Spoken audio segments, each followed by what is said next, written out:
So my name's Julian Ayres. I'm a senior lecturer in education at Wrexham University, formerly Glyndwr University. And I'd like to kind of present here today some work that I've been doing for the last 3-4 years, which is now we've called Safe Space, which is using our active learning framework, which is a methodology we introduced around 2019, and utilising hermeneutic dialogue circles to improve what we've considered as a range of barriers and difficulties on all of our programs across education, and in fact may resonate with yourselves. So the active learning framework was introduced prior to the COVID lockdown, and this was something that we introduced before moving online and bits and pieces, and it was all about prioritising the well-being of our students in our educational programs. Seeing this use of blended learning as crucial for not just academic success, but also their career success, and one that could hopefully support the retention and graduation rates that we have. So active learning within a framework provides students with this opportunity to not just gain knowledge, but to understand and more importantly, comprehend the processes of learning. And using these techniques, we kind of use this idea of inspiring and igniting students' approaches to support their development. So my kind of background, my work really came about because we noticed there was both a kind of issue of retention of our student teachers on our PGCE programs, and actually this then correlated with the issues of retention of those once they're qualified and they're in post. Similarly, we had problems with the recruitment and retention of students on our courses, and the increase of students who requiring additional support for mental health or leaving the program, and once they've left the program then stating, this is because I've been having personal issues and I required some further assistance.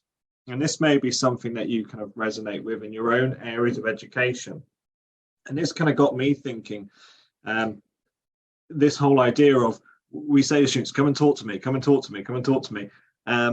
And that in itself is a massive barrier for a lot of learners. They're not always willing to come and share. There is this idea, I spoke earlier in the one of the first presentations about this idea of tradition, or students going, lecturers are there, students are here, never the twain shall meet. You know, I'm not going to go to my lecturer and go, I'm having real problems at home, I don't feel comfortable with sharing it and how it's impacting my academic success.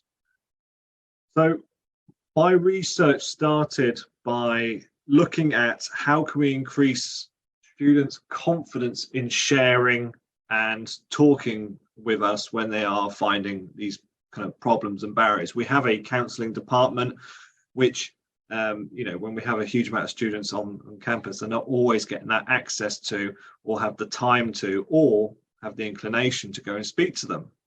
And this is where I came across Caputo's work on what he calls the hermeneutic dialogue circles. You know, in a hermeneutic dialogue circle, it provides a space for students to engage in meaningful dialogue, reflection, and more importantly, interpretation. With hermeneutics as the philosophical approach, it helps in understanding their interpretation, helps understand this deeper understanding of the subject matter. With the hermeneutic dialogue circle, I aim to encourage students to critically analyse and interpret material that they create. And this was done through reflective diaries, in which they uncover hidden meanings, they clarify obscure concepts, and they interpret implicit elements within the subject matter. How this links, I will get to in a bit. More importantly, you know, with hermeneutic circles, it's a central concept that aligns with active learning and student-centered practice, because it describes the ongoing movement of understanding from the whole to the parts and back to the whole. And this links with what Gadamer writes about, which the hermeneutic circle of interpretation is never closed but ongoing. And it allows us continuous engagement with the text. And when I say text, in this instance, I'm meaning the reflective diary, the reflective discussions. So how we interpret this in our classroom, if I take the basic circle and I've added my own circle on the outside of it, at stage one, I gave my students, my research group initially, a series of, I'd give them a question, and I'd ask them to go away and reflect on it. they can do it via a written diary. Maybe they record it. Maybe they just consider it. I had some students who did bits of art. They drew what they thought, because I had a lot of art students as well.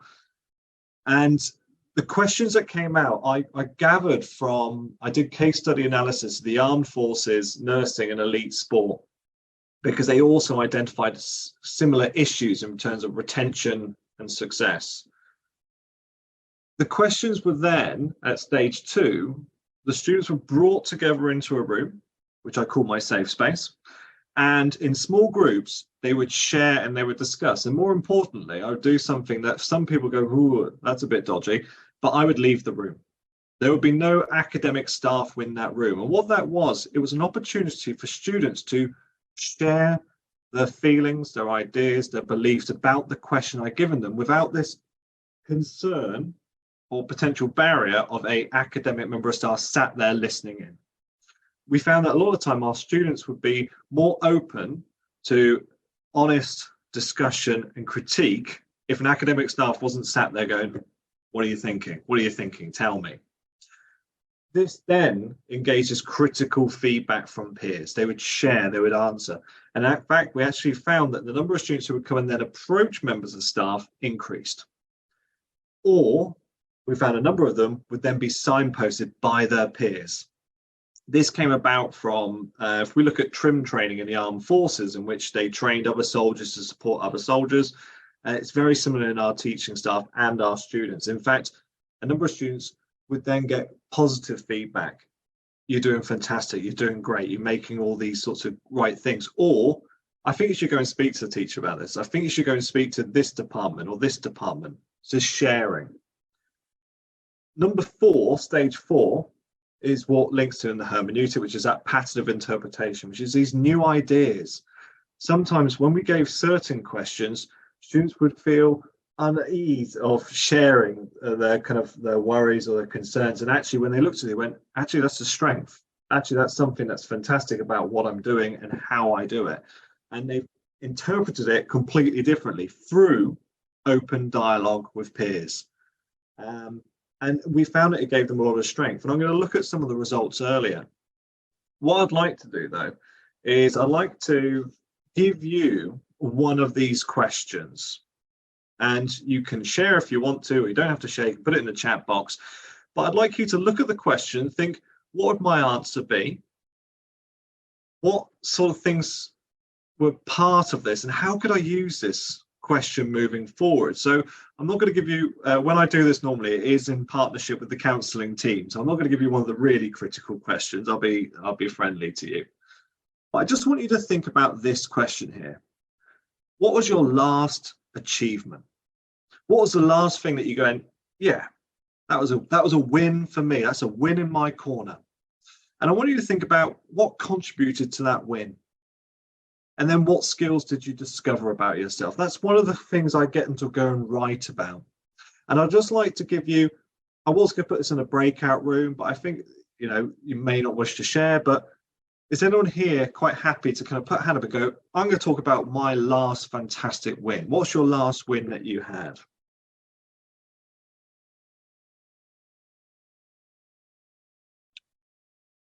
It would be great to get feedback because I've only got 3 slides left.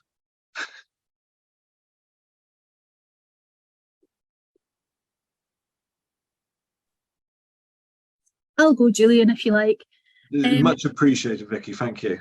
Okay, so we had some visitors from Singapore over yesterday that we worked closely with in terms of supporting scholarship and things. They're one of our partner institutions.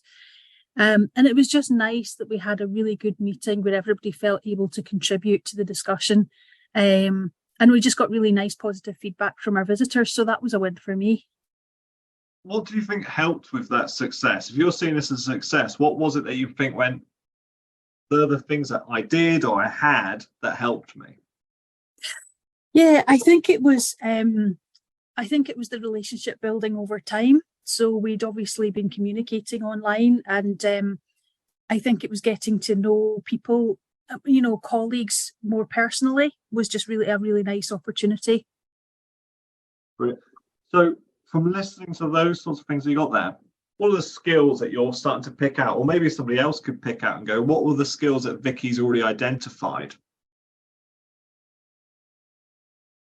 I'll pick on Roger to answer what, because then I'll come back to you, Roger. But what sort of things do you pick out of Vicky's conversation that helped her with her success? I think it's about rapport. So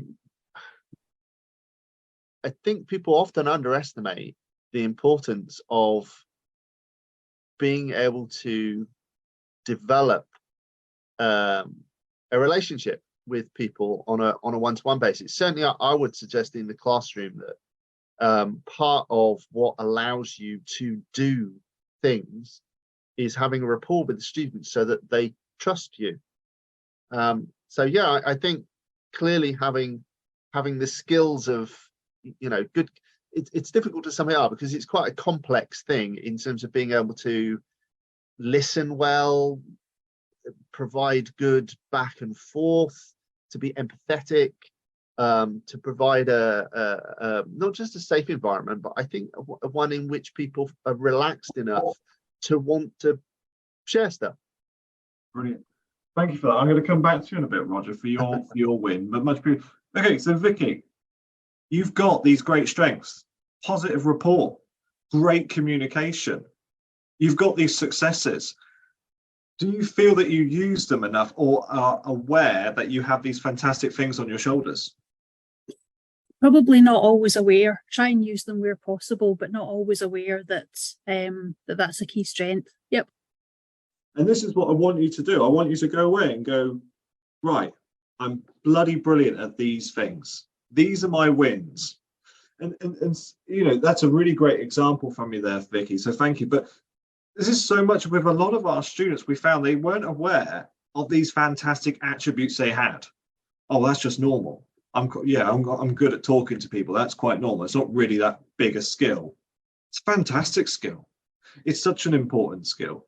And a big part, when I look at, I read about Baumeister's work on the self-explained, fantastic book. And it is about so much of this hermeneutic dialogue circle about self-awareness, identifying the great things we are. It was quite funny when I did this originally. One of the questions I give them is to think about the last time they failed, because it's being aware of failure is quite important because it's where we learn from it. And they wrote reams. They wrote so much about when they failed. When I asked them to go, what was your last achievement? Some of them didn't write anything. Some of them were so afraid of being proud of the fantastic things they had achieved. And it's about making us realize these wins and becoming more self-aware and not so ashamed of being proud of what you have done. Roger, what was your win? Thank you. I cut you off there.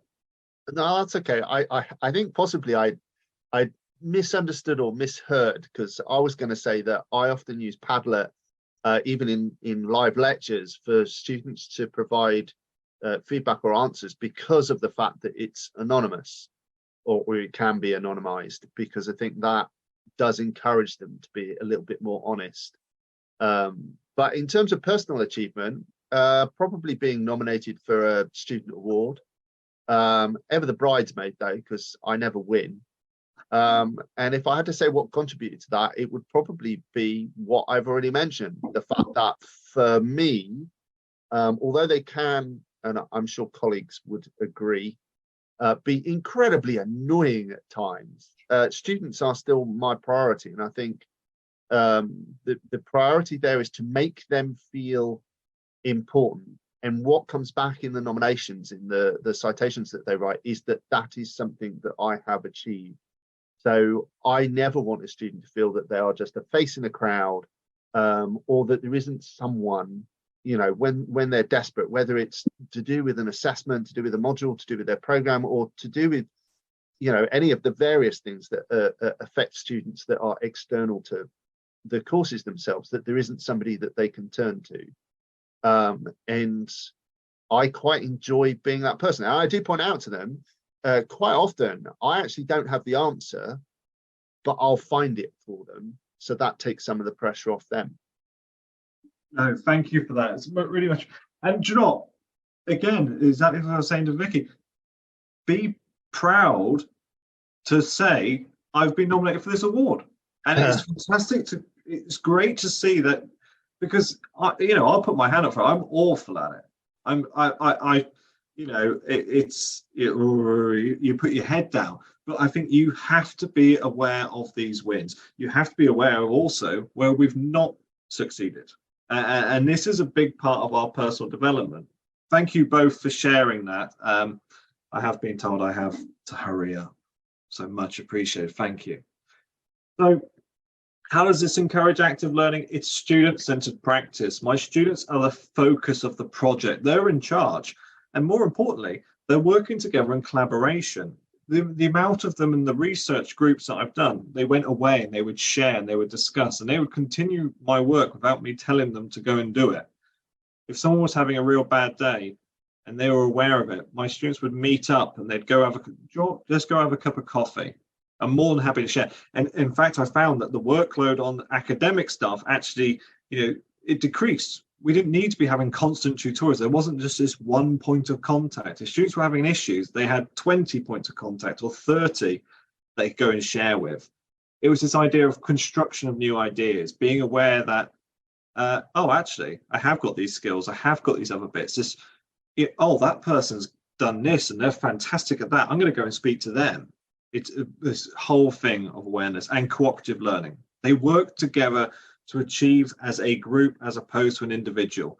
This whole thing of going, you're in it together. And through sharing, through active discovery, you're going to make progress. Now, from the first group, the results we got, I really loved, and it did make me feel very warm inside. And, that's quite hard for me.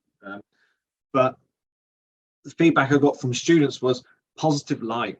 This listening and talking with others helped me to see things in a more positive light where I had previously struggled. Teamwork. I wasn't on my own. I could get support from others as well as assist others going through the course. And then this whole thing of safe space. The session provided me with a safe space to share concerns and get support from others, often going through the very same issues. And if they hadn't talked about it, oh, you're all having that issue as well? Oh, yeah, I'm having a terrible issue of that. Oh, God, yeah, do you want to work with me on it? It was such a simple idea. In conclusion, really, when I've decided to move to the next slide, integrating this hermeneutic dialogue, a very, very simple process into active learning, we aim to empower students to become active learners. They develop the essential skills for their future, their career, and their well-being. And the methodology creates a supportive and inclusive educational experience with students contributing to one another's learning journeys as opposed to purely, this is my journey. And this is something at Wrexham that our focus has always been on. And, we've put the students at the centre. We allow them to do it through classroom discussions, online discussions, message boards, however they see fit. And this is really kind of something that's gone bigger now. And as of next year, it's actually going to become a mandatory module for our foundation year students to help develop, which will hopefully support them long term in the future. And that should be bob on 20 minutes. So thank you so much. If you do have any questions, I will be sat here, or my email address is available if anyone wants some ideas. So thank you.